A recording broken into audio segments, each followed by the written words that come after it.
وله ما سكن في الليل والنهار وهو السميع العليم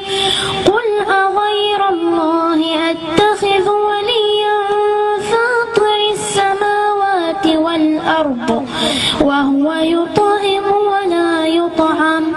قل إني أمرت أن أكون أول من أسلم ولا تكونن من المشركين قل إني أخاف إن عصيت ربي عذاب يوم عظيم من يصرف عنه يومئذ فقد رحمه وذلك هو الفوز المبين وإن يمسسك الله بضر فلا كاشف له إلا هو وإن يمسسك بخير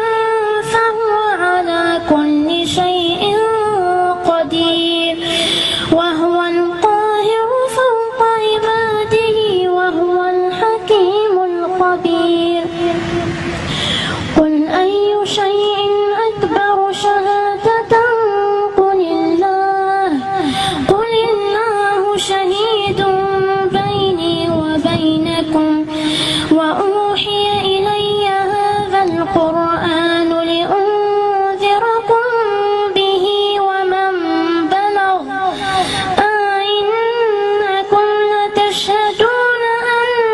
مع الله آلهة أخرى قل لا أشهد قل إنما هو إله واحد